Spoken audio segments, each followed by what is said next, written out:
కథావాణికి స్వాగతం. కథాభిమానులందరికీ నమస్కారం అండి.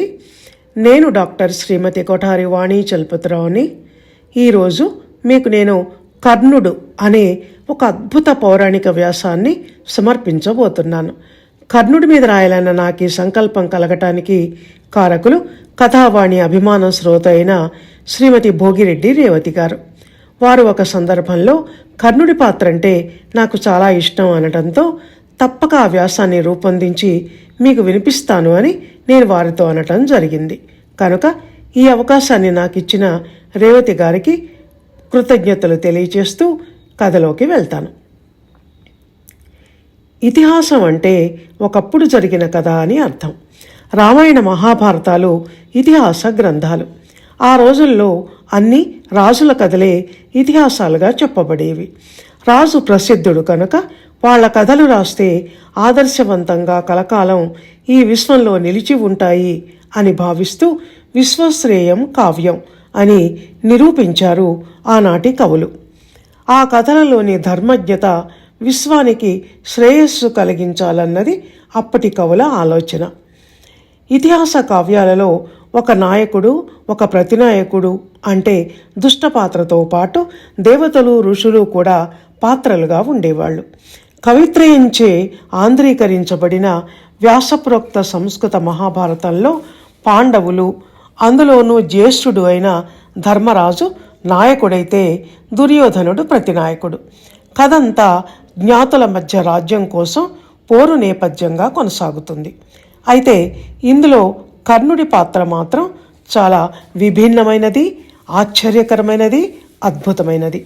ఇలాంటి పాత్ర నా భూతో నా భవిష్యతి అనిపించేటంతటిది. ఆ ఇతిహాసంలోనే కాదు, ఒక మామూలు మనిషిగా ఆయన వ్యక్తిత్వాన్ని విశ్లేషిస్తూ పోయినా ఇలాంటి మనిషి ఒక కర్ణుడే, మరి ఇంకెవరూ ఈ లోకంలో కర్ణుని బోలిన వారు ఉండరు అని అబ్బురపరిచేలా ఉంటుంది ఆ పాత్ర. ఎందుకంటే కర్ణుడి వీర పరాక్రమాలు, ధైర్య సాహసాలు, గుణశీలత, ఉదాత్త నాయకుని లక్షణాలు ఇవన్నీ చూస్తున్నప్పుడు కర్ణుడే మహాభారతంలో నాయకుడు అని అనిపిస్తుంది. మళ్ళీ అంతలోనే తను నమ్మిన సిద్ధాంతాలు, నమ్మకాలు అవి చెడ్డవైనా వాటినే పట్టుకొని వేళ్లాడుతూ దుర్మార్గానికి, మోసానికి, చెడుకు కొమ్ము కాస్తూ ఎవరంత చెప్పినా వినకుండా, కృష్ణుడంతటి వాడు హితబోధ చేసినా వినకుండా, ఎవరిని లక్ష్య పెట్టకుండా, మొండితనంతో శత్రుపక్షం వహించి అధర్మవర్తనంతో ధర్మగ్లాని కలిగేలా ప్రవర్తించి ఆఖరికి దుష్టచతుష్టయంలో ఒకడు అయినందుకు కర్ణుడు దుష్టనాయకుడు అని అనిపిస్తుంది. అందుకే కర్ణుడి పాత్ర చదువుతుంటే పఠితులకు కాసేపు ఆయన వీరత్వానికి, దానశీలతకు ఒళ్ళు పులకరించిపోయి మళ్ళీ అంతలోనే అధర్మవర్తనులైన శత్రుపక్షం వహించినందుకు కోపం కూడా వస్తుంది. దయనీయమైన పుట్టుక, దాని కారణంగా ఎదుర్కొన్న అవమానాలు, అడుగడుగున కష్టాలు, శాపాలు, మరణం ఇవన్నీ చూస్తుంటే కర్ణుడు నష్టజాతకుడు, దురదృష్టవంతుడు అనిపించి విపరీతమైన జాలి కలుగుతుంది.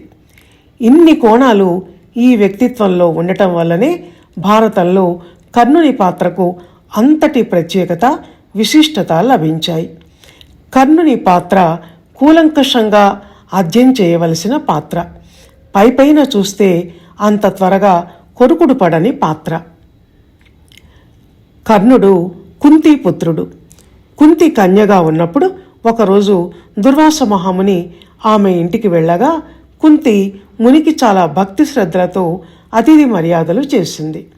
అది చూసి మిక్కిలి సంతోషించిన దుర్వాస మహాముని నీకేం వరం కావాలో కోరుకో అని అడిగాడు. బాల్యచాపల్యంతో కొడుకు కావాలని కోరుకుంది కుంతి. అంతేకాదు సూర్యుని ప్రార్థించి బాలార్క తేజుడైన సహజ కుండలాలను ధరించి ఉన్న ఓ పుత్రుని పొందింది. ఆ పుత్రుని చూసిన తర్వాత ఆమెలో లోకనింద భయం ప్రారంభమైంది. అప్పుడు ఆ పిల్లవాడిని ఏం చేయాలో తోచలేదు.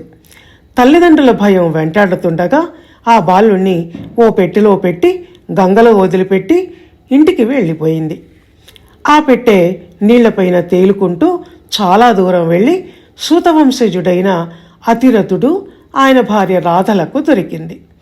సంతానం లేని వాళ్ళు ఆ బాలుణ్ణి అల్లారు ముద్దుగా పెంచుకున్నారు. కర్ణుడి అసలు పేరు వసుసేనుడు. బంగారంతో పుట్టాడు గనక కర్ణుడు అని పేరు పెట్టుకున్నారు. ఆ బాలుడు కౌమారప్రాయంలోకి వచ్చాక కర్ణుని అస్త్ర విద్య నేర్చుకోవడం కోసం ద్రోణాచార్యుని వద్దకు పంపాడు తండ్రి. కానీ క్షత్రియ కుమారులకు మాత్రమే విద్యను నేర్పే ద్రోణుడు సూతపుత్రుడనే కారణంతో కర్ణునికి కొన్ని విద్యలు మాత్రం నేర్పించి మంత్రసహితమైన దివ్యాస్త్రాలను ఇవ్వటానికి మాత్రం నిరాకరించాడు. దాంతో అస్త్ర విద్యను ఎలాగైనా నేర్చుకోవాలన్న పట్టుదలతో బ్రాహ్మణ వేషం వేసుకొని పరశురాముని వద్ద దొంగతనంగా ఆ విద్యలను నేర్చుకోవటానికి వెళ్ళాడు. ఆ రహస్యం గురువుగారికి ఎలా తెలిసిందంటే, ఒకరోజు ద్రోణుడు శిష్యుడైన కర్ణుని తొడ మీద తలపెట్టుకొని నిద్రపోతున్నాడు. సమయం కనిపెట్టి ఇంద్రుడు పురుగు రూపంలో వచ్చి కర్ణుని తొడను కుట్టి బాధించటం మొదలుపెట్టాడు. రక్తం ధారగా కారుతున్నా తను కాలు కదిలిస్తే గురువుగారికి నిద్రాభంగమైపోతుందన్న ఆలోచనతో అలాగే నొప్పిని భరిస్తూ చాలా సమయం ఉండిపోయాడు. మెలకువ వచ్చిన గురువు లేచి చూసి కర్ణుని గుండె నిబ్బరానికి, భరించే శక్తికి ఆశ్చర్యపడి, నిజంగా బ్రాహ్మణ పుత్రుడైతే ఇంతటి ఓరిమి ఇతనిలో ఉండటం అసంభవం అనుకొని, ఎవరు నువ్వు, నిజం చెప్పు అని శిష్యుని గద్దించి అడిగాడు ద్రోణుడు. నేను సూతపుత్రుణ్ణి అని కర్ణుడు చెప్పగానే ఆగ్రహించి, దొంగతనంగా నా గురుకులంలో వచ్చి చేరి బ్రాహ్మణుడునని చెప్పి విద్యను నేర్చుకున్నావు కనుక అవసరం వచ్చినప్పుడు నీకు ఆ అస్త్రమంత్రం గుర్తుకు రాకుండుగాక. నీ మరణ సమయం వచ్చినప్పుడు తప్ప ఇతర సమయాలలో అది పనిచేయుగాక అని శాపం ఇచ్చాడు. అది పరశురాముడు కర్ణుడికి ఇచ్చిన శాపం. మంచికి పోతే చెడు ఎదురైంది అన్నట్టు అయింది కర్ణుని పరిస్థితి. అలా కర్ణునికి పరశురాముని ఆ ఒక్క శాపమే కాదు, ఇంకా చాలా శాపాలున్నాయి. అవన్నీ కలిసి కర్ణుని చావుకు కారణాలయ్యాయి. అందుకే కర్ణుని చావుకి కారణాలు అనేకం అన్న మాటలు జనం నోళ్లలో ఒక పలుకుబడిగా నిలిచిపోయాయి. మరో శాపం ఏమిటంటే, అది ఒక బ్రాహ్మడు ఇచ్చింది. కర్ణుడు విలువిద్య నేర్చుకుంటున్నప్పుడు సాధన చేసే సమయంలో అతని ధనస్సు నుంచి వెలువడిన ఒక బాణం విజయుడు అనే ఒక బ్రాహ్మణుని ఆవు పెయ్యకు గుచ్చుకొని అది చచ్చిపోయింది. దాంతో ఆ బ్రాహ్మడు కోపించి, సమరోద్రేకంతో నువ్వు ఉన్నప్పుడు నీ రథచక్రం భూమిలో కూరుకొని పోవుగాక అని శాపం ఇచ్చాడు. తెలియక చేసిన పాపం కూడా ఎలా పట్టి కుదుపుతుందో చూడండి. ఈ రెండూ కాక కర్ణునికి భూదేవి శాపం కూడా ఉంది. అదేమిటంటే, ఓ రోజు కర్ణుడు తన రాజ్యంలో తిరుగుతున్నప్పుడు దారిలో ఒక బాలిక ఏడుస్తూ కనిపించింది. ఎందుకు ఏడుస్తున్నావు అని కర్ణుడు అడిగితే, మా అమ్మ నాకు మట్టి కుండలో నెయ్యి ఇచ్చి పంపించింది. అయితే ఆ కుండ కాస్త చెయ్యి జారి పడి పగిలిపోయి నెయ్యంతా కింద పోయింది. ఇప్పుడు మా అమ్మ నన్ను కొడుతుంది అని ఏడుస్తూ చెప్పింది ఆ అమ్మాయి. నేను వేరే నెయ్యి కొనిస్తాను అన్నా ఒప్పుకోక నాకు ఆ నెయ్యే కావాలని మొండి పట్టు పట్టింది. దాంతో తన చేతిని మట్టిలోకి జొనిపించి నెయ్యిని తీసుకిచ్చాడు కర్ణుడు. ఆ ప్రయత్నంలో అతని బలమైన పిడికిలి తాకిడికి భూమి ఎముకలు గాయపడ్డాయి. దాంతో ఆగ్రహించిన భూమాత, అత్యంత ముఖ్యమైన ఒక యుద్ధాన్ని నువ్వు చేస్తున్నప్పుడు నీ రథచక్రాన్ని ముందుకు కదలకుండా గట్టిగా పట్టుకుంటాను అని శాపం పెట్టింది. అన్నట్టుగానే కురుక్షేత్ర యుద్ధం 17వ రోజు అలా చేసింది. ఈ 3 శాపాలు కురుక్షేత్ర యుద్ధంలో కర్ణుని చావుకు కారణాలయ్యాయి.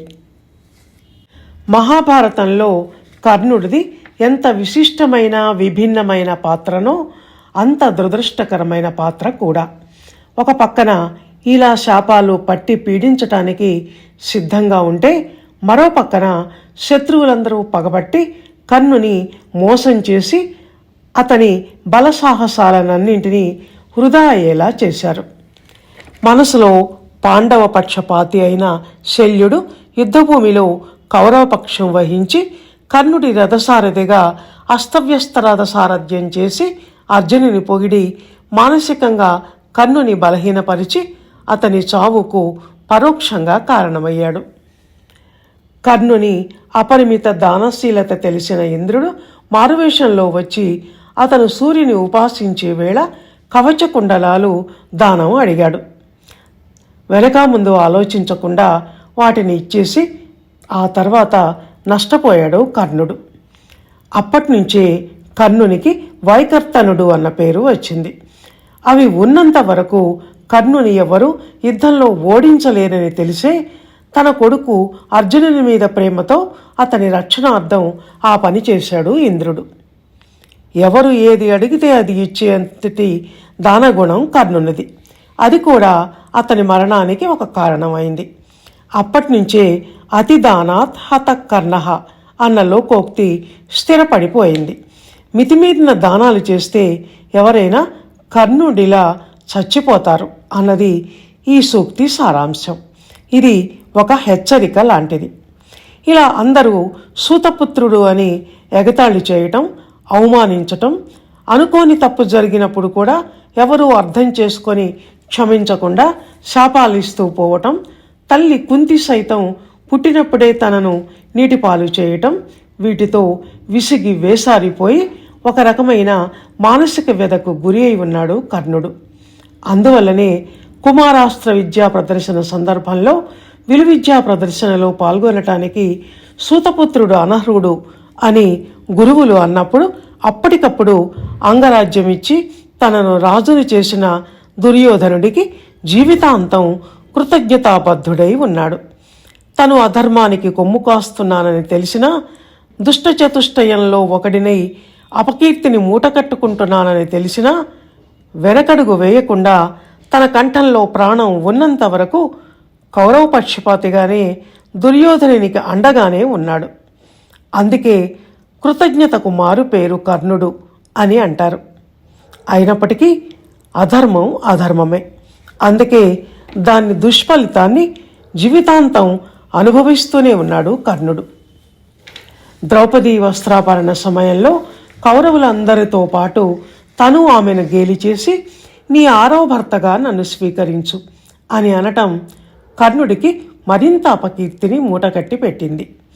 దుర్యోధనుని పట్ల కృతజ్ఞతాభావం కర్ణునిలో ఎంతగా ఉందో తెలుసుకోవటానికి ఈ క్రింది పద్యాలను చూడండి.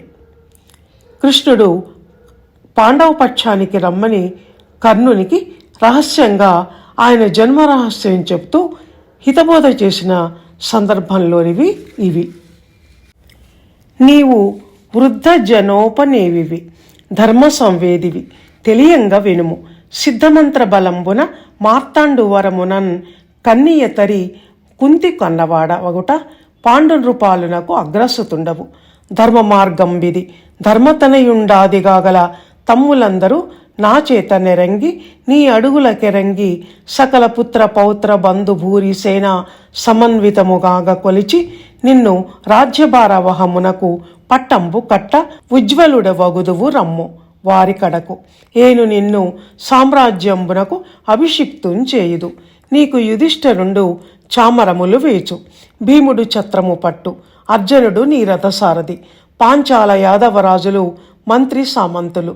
నకుల సహదేవులు అభిమన్యుడు ఆదిగాగల రాకుమారులందరూ నిన్ను పరివేష్టించి ఉందురు. మహేంద్ర వైభవంతో ఈ మహీచక్రాన్ని ఏలు అని చెప్పాడు కృష్ణుడు కర్ణునితో. జన్మరహస్యం చెప్పటం, పాండవ పక్షాన యుద్ధం చేయమని కోరటం, నీకు పట్టాభిషేకాన్ని నేను దగ్గరుండి చేయిస్తాను, నీ తమ్ములంతా నీకు సేవలు చేస్తారు అని ఇన్ని చెప్పినా, మహేంద్ర వైభవంతో రాజ్యాన్ని ఏలు అని చెప్పినా కర్ణుడు మాత్రం వినలేదు. పైగా సమాధానం ఇలా చెప్పాడు. వెడవెడ ఏను తొల్లి ఇది వింటి ననుంగొని కుంతి ఎంతయుంచెడ నదివేచిపోయే కృపంచేకొని సూతుడు తెచ్చి తాను మున్కొడుకులగాన కున్కిన్ ప్రియకున్ తగవిచ్చిన చేపే చన్నుల ఆ పడతియున్ అప్పుడాదిగా శుభస్థితిని పెంచే ప్రయత్నశీలయ్యాయి. మూత్రపురీషాదులు తమ గాత్రములందింక వారు గారవమెసగన్ పుత్రుండని సంవర్ధిత గాత్రునిగా చేసిరి ఇంతకాలమున్ కూర్మిన్ నేడింక ఎరిగి ఒరువుల వాడగదాయనుచు నేను వారిని తొరగినను బోడిమిసడదే మది కడు వాడిగలదే నీకు అకట వారి జనాభా వారలన్ బాసి ఏను వచ్చుట ధర్మం బగునే అని చెప్పాడు. పెంచిన తల్లిదండ్రుల పట్ల ఎంతటి కృతజ్ఞతాభావం కర్ణునిలో ఉందో చాటి చెప్తున్నాయి పై మాటలు.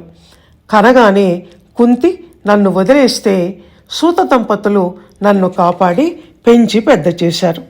నన్ను పెంచిన తల్లి నాకు చన్నిచ్చి పాలు త్రాగించి మూత్రపురీషాదుల వంటి బాల్యోపచారాలతో నన్ను పెంచి పెద్ద చేసింది. అలాంటి వాళ్లను వదిలిపెట్టి పాండవుల దగ్గరికి నేను ఇప్పుడు ఎలా చేరగలను? అలా చెయ్యమని చెప్పటం నీకు మాత్రం ధర్మమా అని ఎదురు ప్రశ్న వేసి దానితోనే సమాధానం చెప్పాడు కర్ణుడు. ఆహా, ఎంతటి గొప్ప వ్యక్తిత్వమో కదా కర్ణునిది. ఇతని బోలిన పాత్ర భారతం మొత్తం వెదికి చూసినా కనిపించదు కదా అని అనిపించటం లేదు. అయితే కర్ణుని ఈ మాటల వెనుక పైకి కనిపించని ఒక విలక్షణత, త్యాగబుద్ధి ఉన్నాయి. అది ఏమిటి అంటే, నేను అన్ననని ధర్మరాజు నా తమ్ముడని అతనికి తెలిస్తే సామ్రాజ్యాన్ని తాను చేకొనడు. ధర్మరాజు వంటి ధార్మికుడే ఈ భూమికి ఆధిపత్యానికి శాశ్వతంగా అర్హుడు అన్నది కర్ణుని ఆలోచన. తనేంటో, తన నిర్ణయం ఎలాంటిదో అన్న విషయం మీద కర్ణునికి అవగాహన లేక కాదు, ఉండే కావాలని అలా చేస్తున్నాడని, మంచిదైనా చెడ్డదైనా మాటకు కట్టుబడి ఉండాలని నిర్ణయించుకున్నాడని మనం అర్థం చేసుకోవాలి. ఈ క్రింది కృష్ణ కర్ణుల సంభాషణను బట్టి ఈ విషయం తేటతెల్లమవుతోంది. కృష్ణుడు ఈ విధంగా అంటున్నాడు: హితమునుపదేశించితి నీవతి నిర్మల బుద్ధి వగుటనైనను ఇది నా మతి సొరదు రహస్యము రక్షితముగా పాటింపుమయ్యా. ఇక్కడ రహస్యం అంటే కర్ణుడు పాండవులలో అగ్రజుడు అన్న విషయం. దాన్ని ఎవరికీ చెప్పవద్దు అంటున్నాడు కృష్ణుడు. చెప్తే పైన కర్ణుడు ఏమనుకున్నాడో అదే జరిగి తీరుతుందన్నది కృష్ణుని ఉద్దేశం కూడా కావచ్చు. ఇంకా ఆఖరి ప్రయత్నంగా, కర్ణ, నువ్వు ఏమనుకుంటున్నావు? నేను రథసారథిని అయి ఉండగా, రథం మీద అర్జునుడు గాంధీవం పట్టుకొని ఉండగా నువ్వు గెలుస్తానని అనుకుంటున్నావా? నీ వల్ల కాదు. ఎలాగైనా పాండవులే గెలుస్తారు. కనుక నా మాట విని పాండవుల పక్షాన యుద్ధం చెయ్యి అని అంటే దానికి కర్ణుడు అద్భుతమైన సమాధానం ఇచ్చాడు. కలవు నిమిత్త స్వప్నంబులు కౌరవ పాండవులకు పోరగుదానన్ గెలుపై యుధిష్ఠిరునకును కలది రొంగుదు నీవు చెప్పగానేమిటికిన్. నాకన్నీ తెలుసు. రణములో పాండవులకే విజయం లభిస్తుందని నాకు ముందే తెలుసు. నువ్వు చెప్పనవసరం లేదు అని తన అద్భుత శీలానికి పరాకాష్ఠ లాంటి ఒక మాట అన్నాడు కర్ణుడు. ఈ సమర సముద్రంబు దరియనీది నిన్ను గనియద కాదేని ఊర్ధ్వలోకంబునన్ కాంచద నీవింకనేమియు పలుకకుము అంటూ కృష్ణుని కౌగలించుకున్నాడు కర్ణుడు. పుణ్యభూమి అయిన కురుక్షేత్రంలో మాబోటి వాళ్ళు వీరమరణం చెందితే మాకు సద్గతులు దొరుకుతాయి అని కూడా అన్నాడు. దీనిని బట్టి కర్ణుడు ఎంతటి దృఢచిత్తుడో, తాను నమ్మిన సిద్ధాంతం అది మంచిదైనా చెడ్డదైనా పాటించటానికి ఎలా కట్టుబడి ఉంటాడో ఈ మాటల వల్ల ద్యోతకమవుతోంది. ఇలా మాట్లాడినంత మాత్రాన కర్ణుని ధీరోదత్త గుణానికి ఏదో లోపం వచ్చిందని మనం అనుకోకూడదు. ధీర గుణం, రోషం, పౌరుషం, పరాక్రమాలకేమీ కొదవలేదనటానికి ఈ క్రింది ఒక్క పద్యం చాలు. ఏను విల్లందుకొనిన నీరేడు భువనంబులను వడవడవడకు నా అలగు బాహుబలమున్ తలంపక పలికితి పార్థుడనగనెంత వాడొక్కరదికునకంత ఏలా. నేను విల్లంబులు చేతబట్టానంటే 7 లోకాలు భయంతో గజగజ వణికిపోతాయి. నా బాహుబలం తెలియక మాట్లాడుతున్నావు. పార్థుడు నాకు ఒక లెక్క కాదు అన్నాడు కర్ణుడు.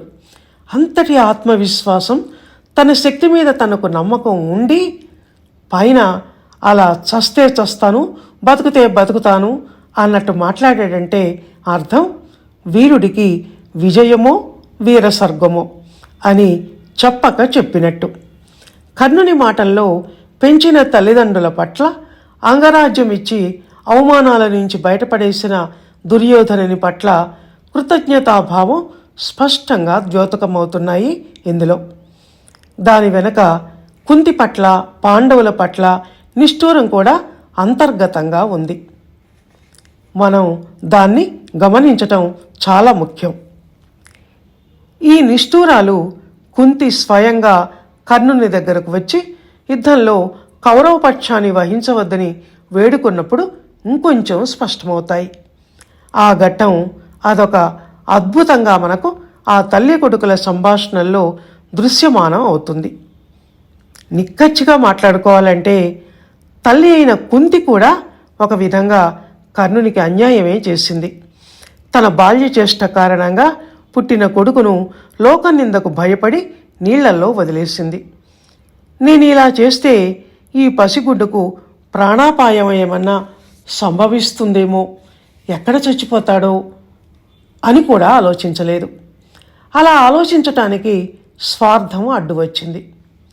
ఇప్పుడు కర్ణుడు కౌరవ పక్షంలో ఉంటే తన కొడుకు అర్జునుణ్ణి ఎక్కడ చంపేస్తాడో అన్న భయంతో పాండవ పక్షంలో వచ్చి చేరమని, తనకు పుత్రభిక్ష పెట్టమని వేడుకుంది.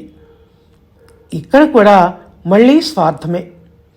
ఇవన్నీ చూస్తుంటే ఏమనిపిస్తుందంటే ప్రతి ఒక్కరూ కర్ణుని జీవితంతో ఆడుకున్నారు కదా, తమ స్వార్థం కోసం పావుగా ఉపయోగించుకున్నారు కదా అని అనిపించటం లేదు? కుంతి కర్ణునితో, నువ్వు నేను కన్యగా ఉన్నప్పుడు నాకు జన్మించావు కనుక నీవు క్షత్రియ పుత్రుడివి, సూతపుత్రుడివి కాదు. ధార్తరాష్ట్రులకు నీవే తగిన రాజువు, ఈ లోకాన్ని ఏలుకో.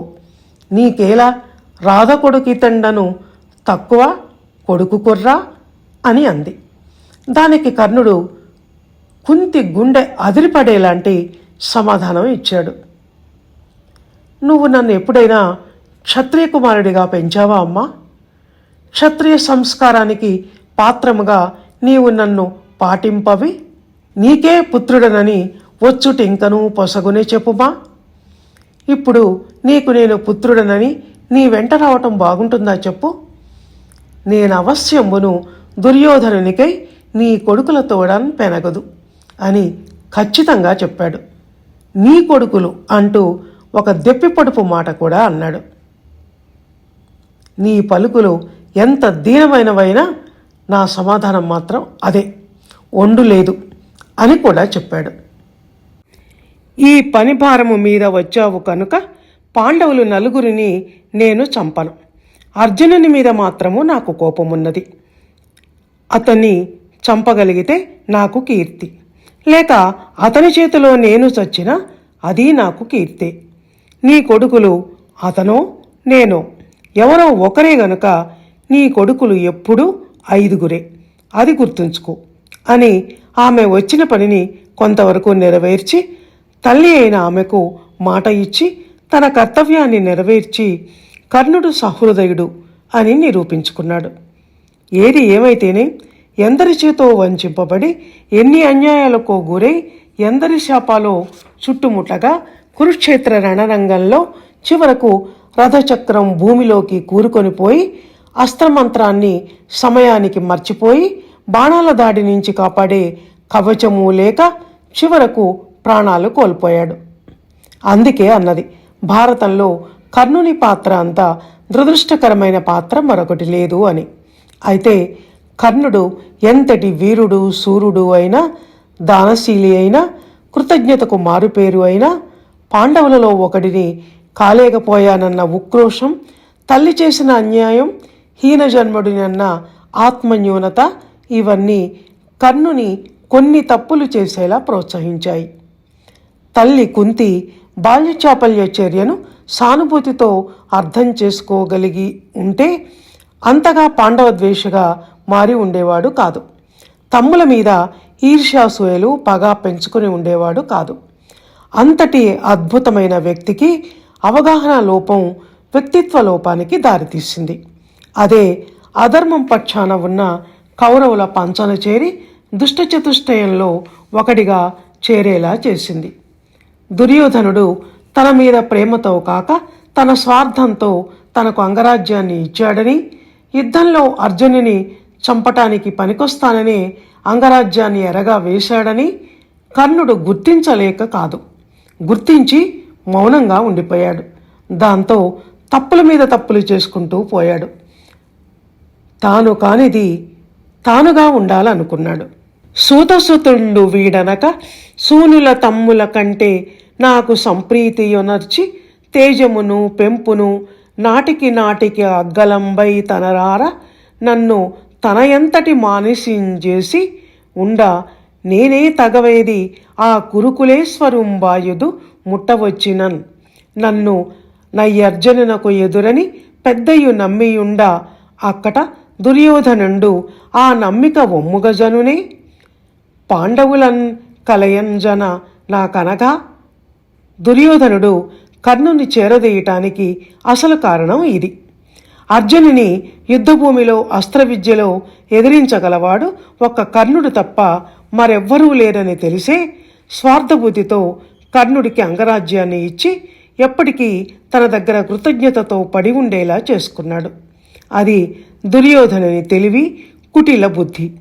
ఆ విషయం కర్ణుడికి తెలుసు. ఆయన కృతజ్ఞత కృతజ్ఞత అంటూ తన వ్యక్తిత్వానికి మచ్చ తెచ్చుకున్నాడు. ఎదుటివాడు నిజంగా ప్రేమతో సహాయ బుద్ధితో ఆదుకుంటే కృతజ్ఞత చూపించాలి కానీ పాండవుల మీద గెలుపు సాధించాలన్న కుట్రలో తనను పావుగా వాడుకుంటున్నప్పుడు ఎందుకు కృతజ్ఞత చూపించాలి? అదే కర్ణుడు చేసిన పొరపాటు. అయితే ఆ పొరపాటుకు కారణం అతని విచిత్ర మానసిక స్థితి. మనస్తత్వ శాస్త్రం ఆధారంగా ఎవరైనా పురాణాల మీద పరిశోధన చేయాలనుకుంటే కర్ణుని మించిన పాత్ర మరొకటి లేదు. మానసిక స్థితి అనేది ఎన్ని పొరపాట్లనైనా చేయిస్తుంది, ఎంతటి చెడుకైనా కారణమవుతుంది అనటానికి కర్ణుడు మంచి ఉదాహరణ. కర్ణుడు తాను కానిది తానుగా ఉండాలనుకున్నాడు గనుకనే మేధస్సును ఉపయోగించకుండా గుడ్డిగా దుర్యోధనుని నమ్మాడు గనుకనే అంతటి అద్భుత వ్యక్తి అయి ఉండి కూడా తప్పుల మీద తప్పులు చేస్తూ పోయాడు. ఎవరు మంచి ఎవరి చెడు అన్నదాన్ని వ్యక్తులు తీర్మానించరు, పరిస్థితులు తీర్మానిస్తాయి. అందుకే అంతటి మహాభారతంలో ధర్మరాజు, అర్జునుడు, భీష్మ, ద్రోణాచార్యులు, ఆఖరికి దుర్యోధనుడు కూడా ప్రముఖ పాత్రలు కాగలిగారు. కానీ కర్ణుడు మాత్రం అంత ప్రాముఖ్యం లేని పాత్రగా అలా ఓ పక్కన ఉండిపోవలసి వచ్చింది. అందుకే అది ఒక సంక్లిష్టమైన పాత్ర అయింది. అంటే అర్థం చేసుకోవటం కష్టమైన పాత్ర, పరిశీలకులకు కొరుకుడు పడని కొయ్యలాంటి పాత్ర అని అర్థం. అదంతే. ఒక ధర్మం మరో ధర్మంతో వ్యతిరేకించేలా ప్రవర్తిస్తే ఆ మొదటి ధర్మాలన్నీ వ్యర్థమైపోతాయి. రావలసిన గుర్తింపు, గౌరవాలు రావు. కర్ణుని మనసు లోతుల్లోకి ప్రవేశించి తన మనోభావాలను, దానిని బట్టి ఉన్న అతని చర్యలను ఉన్నది ఉన్నట్లు మనోవిశ్లేషణ కోణంలో పరిశీలించిన వాళ్లకు మాత్రం ఎప్పుడూ కర్ణుడు కర్మకు, తాను నమ్మిన సిద్ధాంతానికి కట్టుబడిన వాడుగానే కనిపిస్తాడు. జీవితంలో ఎదురైన ఎన్నో సమస్యలను ధైర్యంగా ఎదుర్కొన్న కర్ణుడు విభిన్నమైన వాడైనా విలక్షణమైన వాడుగానే కనిపిస్తాడు.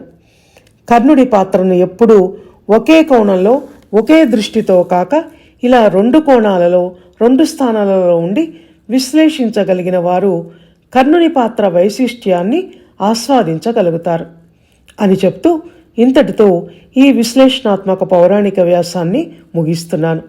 నేను ప్రతి పౌరాణిక వ్యాసానికి విశ్లేషణాత్మక అన్న పదాన్ని చేరుస్తూ వస్తున్నాను. కానీ ఆ పదం ఈ వ్యాసానికి సరిపడినంత మరి దేనికి సరిపడలేదేమో అని నాకు అనిపిస్తోంది. చివరిగా ఇంతవరకు ఆసక్తిగా, కుతూహలంగా ఈ పౌరాణిక వ్యాసాన్ని విన్న మీ అందరికీ నేను ఇది రాయటానికి కారకులైన రేవతి గారికి ధన్యవాదాలు తెలియజేస్తూ ముగిస్తున్నాను.